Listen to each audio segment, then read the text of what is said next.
Hello friends, मैं doctor नीलम आपका अपने चैनल स्टडी एंड रिसर्च में स्वागत करती हूं। फ्रेंड्स, आज हम स्टडी करने जा रहे हैं आधुनिक इतिहास के कुछ महत्वपूर्ण प्रश्नों पे। तो देर ना करते हुए उन क्वेश्चंस को सॉल्व करते हैं। इस तरह का वीडियो पसंद आता है तो लाइक शेयर सब्सक्राइब करें। सब्सक्राइब करने के बाद बेल आइकन की घंटी को जरूर प्रेस कर लें ताकि इस तरह का वीडियो मैं जब भी अपलोड करूं उसका नोटिफिकेशन आसानी से आप तक पहुंच सके। इसके अलावा फ्रेंड्स, अगर आप और भी वीडियो देखना चाहते हैं तो डिस्क्रिप्शन बॉक्स चेक करें।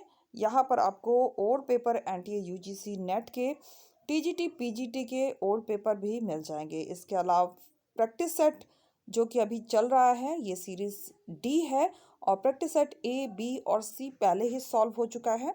तो उसके लिए भी डिस्क्रिप्शन बॉक्स या आई बटन के माध्यम से आप वीडियोस देख सकते हैं। तो जो सबसे पहला क्वेश्चन है वो आ जा रहा है, काल कोठरी त्रासदी किसे बंदी बनाए जाने से संबंधित है। तो काल कोठरी की जो त्रासदी हुई थी, इसमें जो बंदी बनाया गया था वो अंग्रेजों को बनाया गया था।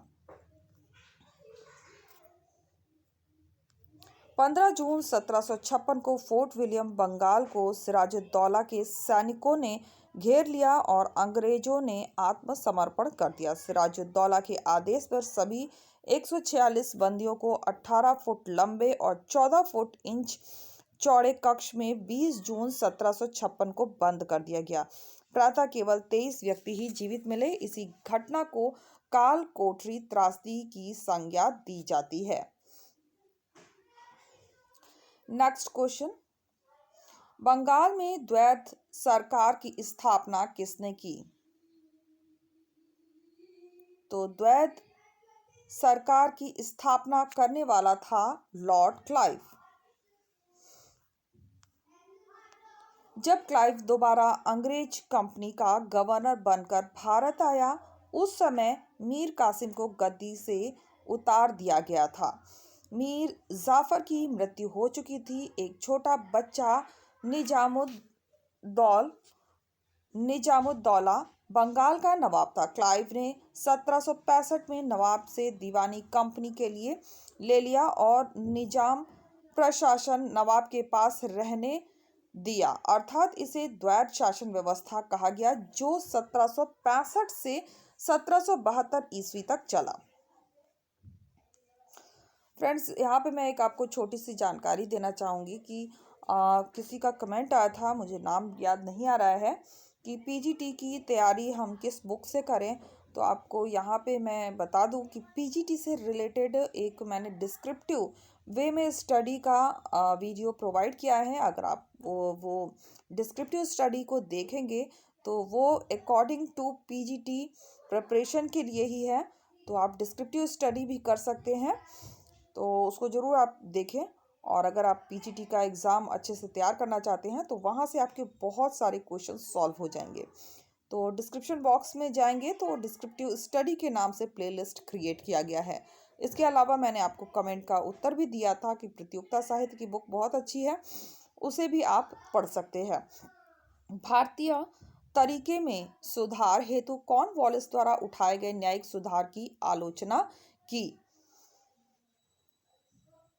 तो ये आलोचना की गई है जेम्स मिल के द्वारा। ऑप्शन सी हमारा करेक्ट हो जाएगा। भारतीय तरीकों में सुधार हेतु कॉर्नवालिस द्वारा उठाए गए न्यायिक सुधारों की आलोचना जेम्स मिल ने की थी। और न्यायिक व्यवस्था में कॉर्नवालिस का कार्य और भी अधिक महत्वपूर्ण था। उसने न केवल कार्यकारिणी तथा न्याय अधिकारों को ही पृथक किया, बल्कि न्याय को जनसाधारण तक पहुंचाने का प्रयत्न भी किया। नेक्स्ट क्वेश्चन पर आ जाते हैं, निम्नलिखित भारतीय शासकों में कौन सर्वप्रथम सहायक संधि में सम्मिलित हुआ। तो सहायक संधि में जो सम्मिलित हुआ है वो था निजाम अली। ऑप्शन डी हमारा करेक्ट हो। इसकी व्याख्या एक बार देख लेते हैं। सहायक संधि वेलजली की साम्राज्य विस्तार की नीति का एक महत्वपूर्ण साधन था। उसके द्वारा वेलजली ने अंग्रेज कंपनी के साम्राज्य का विस्तार किया। सहायक संधि का जन्मदाता डुप्ले था। 1798 में वेलजली ने सर्वप्रथम हैदराबाद के नवाब निजाम अली की सहायक संधि की थी। इस संधि के तहत निजाम अली पूरी तरह कंपनी पर निर्भर हो गया। नेक्स्ट क्वेश्चन पर आ जाते हैं। बंगाल के किस नवाब ने यूरोपियनों की तुलना मधुमक्खियों से की है? तो ये तुलना हुई है,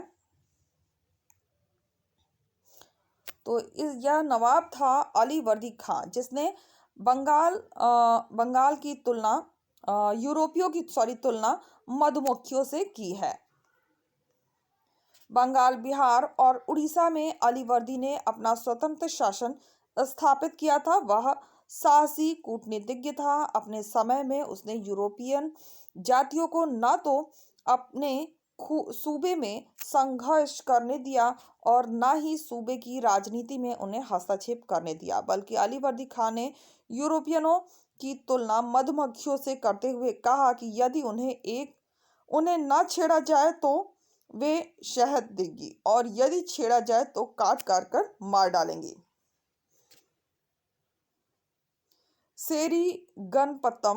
श्रीरंगपट्टनम की संधि ब्रिटिश व किस अन्य शक्ति के बीच हुई?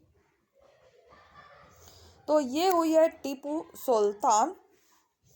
ऑप्शन सी हमारा करेक्ट हो जाएगा। टीपू सुल्तान ने 1787 में अपनी राजधानी श्रीरंगपट्टनम में फ्रांस एवं मैसूर के मैत्री का प्रतीक स्वतंत्रता का वृक्ष लगवाया और फ्रांसीसी क्रांति से प्रभावित होकर जैकोबिन क्लब का सदस्य बना। उसने 1796 में आधुनिक नौसैनिक खड़ी करने की कोशिश की थी। टीपू सुल्तान ने कॉर्नवालिस के साथ 1790 ईस्वी में श्रीरंगपट्टनम की संधि की, जिसके परिणाम स्वरूप तृतीय आंग्ल मैसूर युद्ध समाप्त हुआ। नेक्स्ट पर आ जाते हैं। निम्न में से कौन सा सही सम्मिलित है? मतलब हमें केवल करेक्ट जो है उसी को चूज करना है।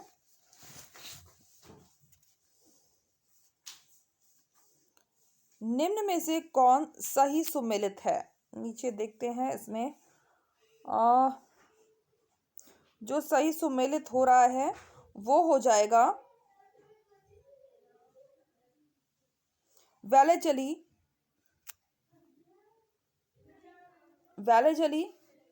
चौथा आंग्ल मैसूर युद्ध, ये करेक्ट है। बाकी सभी इनकरेक्ट है। और यहाँ भी जो दिया हुआ है लॉर्ड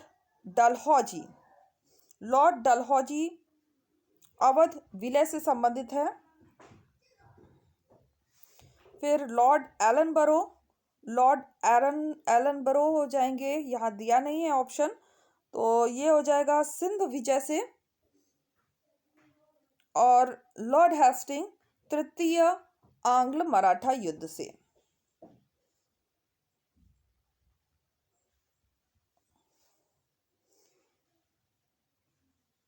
इसके बाद सर जॉन दिए हुए हैं, तो इसमें दिया नहीं है।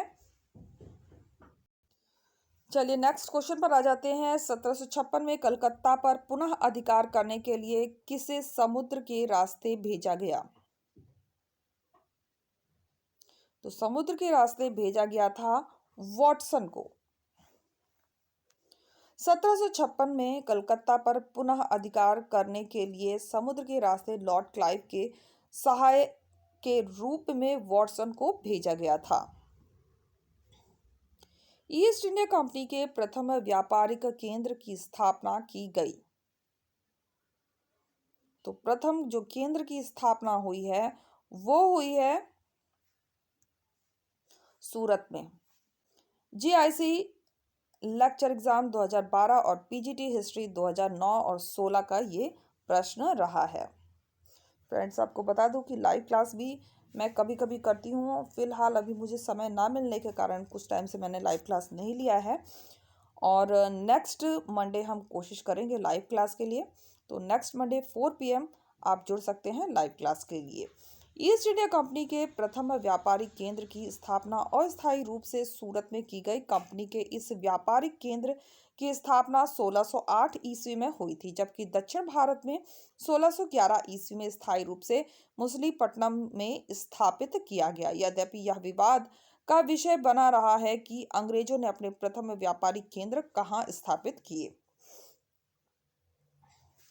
सिराजुद्दौला के कलकत्ता पर आक्रमण 16 जून 1756 के समय वहां का गवर्नर कौन था?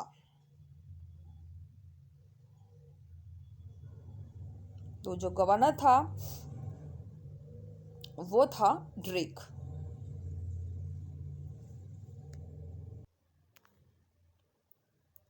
तो चलिए आगे देखते हैं, इसकी व्याख्या एक बार देख लेते हैं। एग्जाम आप यहाँ से देख सकते हैं किस किस एग्जाम में ये प्रश्न आए हुए हैं। थोड़ा समय के अभाव के कारण मैं अभी ज़्यादा डिटेल नहीं दूंगी।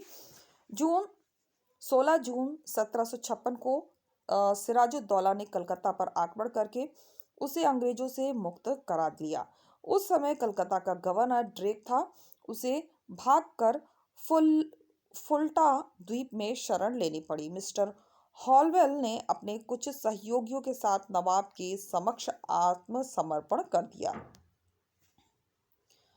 निम्नलिखित में से किसने फारुखशियर के फरमान 1717 को ब्रिटिश ईस्ट इंडिया कंपनी के महाअधिकार पत्र के रूप में स्वीकार किया? तो ये तो अगर आप एनटीए यूजीसी नेट का ओल्ड पेपर उठाकर देखेंगे तो काफ़ी बार ये रिपीट हुआ है, तो नेट के लिए भी बहुत इंपॉर्टेंट क्वेश्चन है।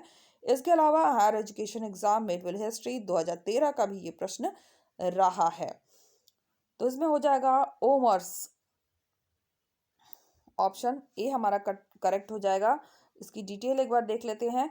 ईस्ट इंडिया कंपनी के इतिहास की महत्वपूर्ण घटना 1717 ईस्वी में घटित हुई थी। जॉन सुरमन के नेतृत्व में एक ब्रिटिश दूत मंडल कुछ और व्यापारिक रियासतें प्राप्त करने के उद्देश्य से मुगल दरबार फारुखशियर के दरबार में पहुंचा था। ब्रिटिश दूत मंडल Edward Stephens, William Hamilton surgeon तथा ख्वाजा सेहुद्दीन आर्मेनियन दुभाषिया शामिल थे। सर्जन हैमिल्टन ने बादशाह को एक गंभीर बीमारी से मुक्ति दिलाई। फलस्वरूप खुश होकर फारुखशियर ने बंगाल, हैदराबाद और गुजरात के सूबेदारों के नाम 3 फरमान जारी किए। बंगाल में 3000 रुपए वार्षिक कर अदा करने पर कंपनी को उसके समस्त व्यापार की सीमा शुल्क से मुक्त कर दिया गया। इस फरमान द्वारा कंपनी को कलकत्ता के आसपास 38 गांवों को खरीदने का अधिकार भी मिल गया था। फारुखशियर के फरमान से बंबई में यहाँ पे थोड़ा आपको दिख नहीं रहा होगा स्क्रीन में, फिर भी मैं रीड कर दे रही हूँ, आप ध्यान से इसे सुन लें। फारुखशियर के फरमान से बंबई में ढले सिक्के को समुचित मुगल साम्राज्य में चलाने के लिए छूट मिल गई और सूरत में फरमान द्वारा 10,000 रुपये वार्षिक के देने पर कंपनी के समस्त व्यापार को आयात निर्यात कर से मुक्त कर दिया गया। फारुखशियर द्वारा कंपनी को प्रदत्त फरमान द्वारा रियासतों कालांतर में दूरगामी परिणाम वाला सिद्ध हुआ।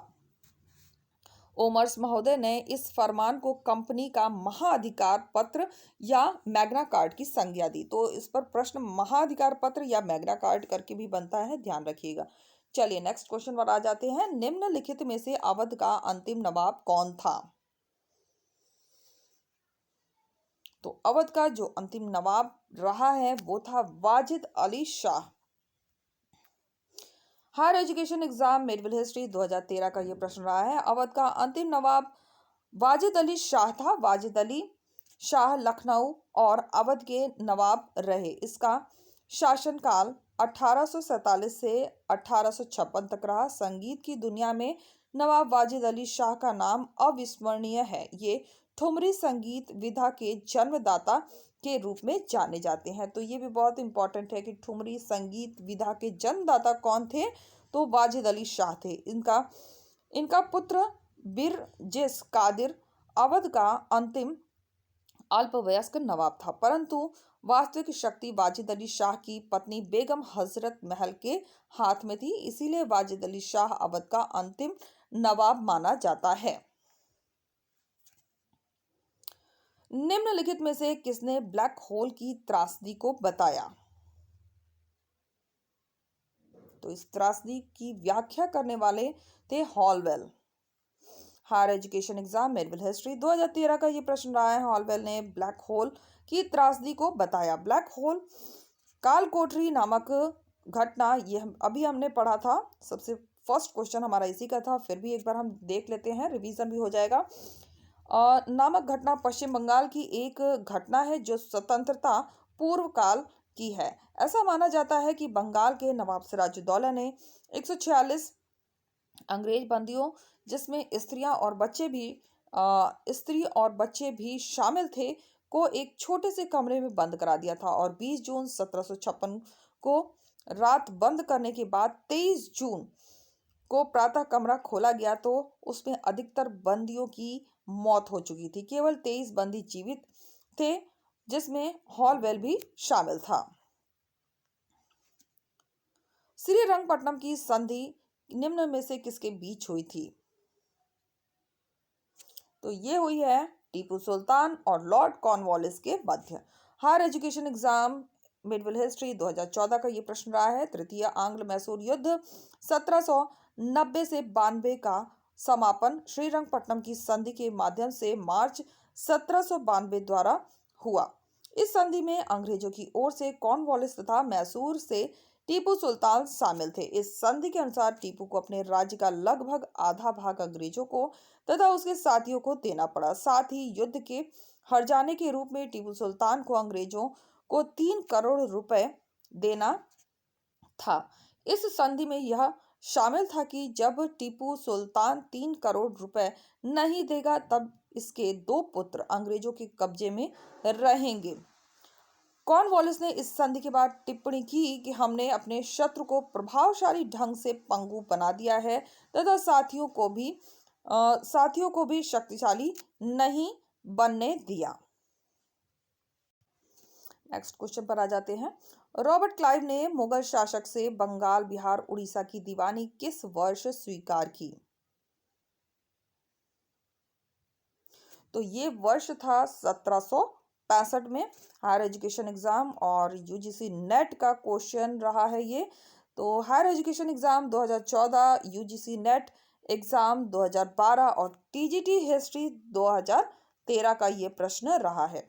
इलाहाबाद की दूसरी संधि अगस्त 1765 के अनुसार भगोड़े सम्राट शाह आलम को अंग्रेजों ने अपने संरक्षण में ले लिया तथा उन्हें इलाहाबाद में रखा गया। 12 अगस्त 1765 को अपने फरमान द्वारा मुगल बादशाह द्वितीय ने ईस्ट इंडिया कंपनी को बंगाल, बिहार, उड़ीसा की दीवानी स्थायी रूप से दे दी, जिसके बदले कंपनी द्वारा सम्राट को 20 लाख रुपए दिया जाना था तथा निजामत व्यय के लिए कंपनी को 53 लाख रुपए देना था। उस समय रॉबर्ट क्लाइव ने ईस्ट इंडिया कंपनी का बंगाल का गवर्नर था। डलहौजी की सबसे भयंकर राजनीतिक भूल सिद्ध हुई। तो अवध का अधिग्रहण। Public service commission Indian history 2000 का ये प्रश्न रहा है।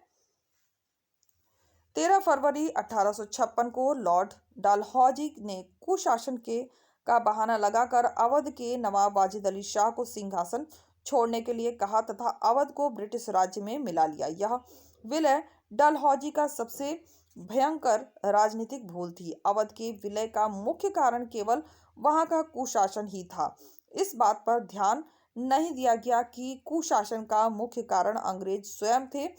समकालीन अनेक लेखकों ने बार बार यह कहकर कि उस देश में अंग्रेजों ने हस्तक्षेप कर वहां की राज्य व्यवस्था को ऐसा बना दिया कि यह अंग्रेजों के नाम पर बड़ा गंभीर कलंक है। कुशासन विलय का एक सुगम सा कारण था। प्रोफेसर के दत्त के कथा अनुसार भारत में शीघ्रता से फैलते हुए अंग्रेजी साम्राज्य के मध्य में अवध जैसे कुशासन वाले राज्य का होना अंग्रेजी साम्राज्य के निर्माताओं के लिए एक बड़ा भारी और सर्वथा अवांछनीय तथ्य था और जितना शीघ्र इसे समाप्त किया जा सके उतना ही अच्छा था।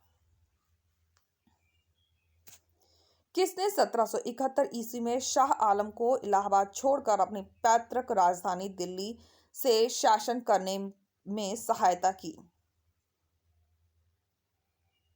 महाजी सिंधिया। ऑप्शन डी हमारा करेक्ट हो जाएगा। Public service commission Indian history 2000 का ये प्रश्न आया है। बक्सर बक्सर के युद्ध में बक्सर के युद्ध में पराजित होने के बाद मुगल शासक शाह आलम द्वितीय अंग्रेजों का पेंशन भोक्ता बनकर इलाहाबाद में रह रहा था। मराठा सरदार महाजी सिंधिया ने फरवरी 1771 में दिल्ली जीतकर मुगल सम्राट शाह आलम द्वितीय को इलाहाबाद से लाकर दिल्ली तख्त पर बैठाया। बक्सर ने प्लासी के निर्णयों पर पक्की मोहर लगा दी। भारत में अब अंग्रेजों को चुनौती देने वाला कोई दूसरा नहीं रह गया था। अब नया नवाब उसकी कठपुतली था। अवध का नवाब उसका पेंशनर था। इलाहाबाद तक का प्रदेश अंग्रेजों के चरणों में आ गया तथा दिल्ली का मार्ग खुल गया था। इसके पश्चात बंगाल तथा अवध ने अंग्रेजों के अधिकार से बाहर आने का प्रयत्न नहीं किया तथा उसका फंदा और भी सुदृढ़ होता चला गया। कौन अवध का नवाब अपने दरबार में ब्रिटिश राजदूत रखने को राजी हो गया?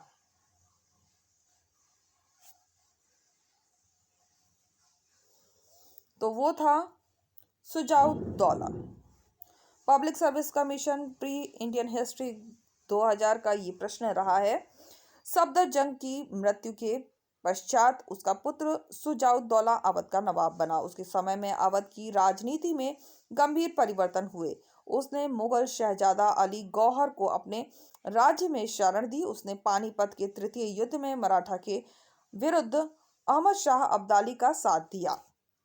उसने बंगाल के नवाब और मीर कासिम को अपने राज्य में शरण दी और अंग्रेजों के विरुद्ध बक्सर का युद्ध लड़ा। उस युद्ध में उसकी पराजय हुई। उस अंग्रेजों ने उस समय के राज्य पर अधिकार नहीं किया। उन्होंने उसे 50 लाख रुपए लिए और अपने दरबार में ब्रिटिश रेजिडेंट रखने तथा सीमा की सुरक्षा के लिए खर्च पर ब्रिटिश सेना रखने की शर्त मान ली। इलाहाबाद और कड़ा जिले का मुगल बादशाह शाह आलम को दिया और 26 जनवरी 1775 को शुजाउद्दौला की मृत्यु हुई। प्रथम आंग्ल सिख युद्ध में सिख पराजित हुए। किसने अंग्रेजों की सहायता की? तो अंग्रेजों की सहायता करने वाला था Lal Singh. UP public service commission Indian history 2000 का ये प्रश्न रहा है। लॉर्ड हार्डिंग्स के काल में प्रथम आंग्ल सिख युद्ध 1845 से 46 ईस्वी में हुआ था। इसमें सिखों की पराजय का मूल कारण उसके सरदारों का स्वार्थ और गद्दारी थी। उसके बड़े बड़े सेनापति अंग्रेजों से मिल गए। उन्होंने सूचना भेजी थी कि ठीक समय से युद्ध नहीं करते थे। 31 दिसंबर 1845 ईस्वी में सिख सेना ने सतलज नदी को पार किया था। संभवतः उसका उद्देश्य अचानक ही फिरोजपुर पर आक्रमण करने का था, परंतु यह उद्देश्य लाल सिंह की गद्दारी के कारण पूरा न हो सका।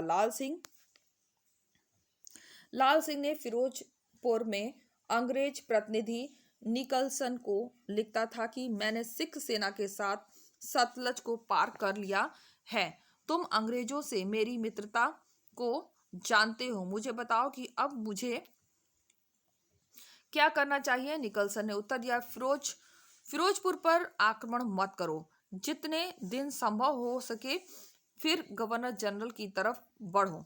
लाल सिंह ने ऐसा ही किया और फिरोजपुर बच गया।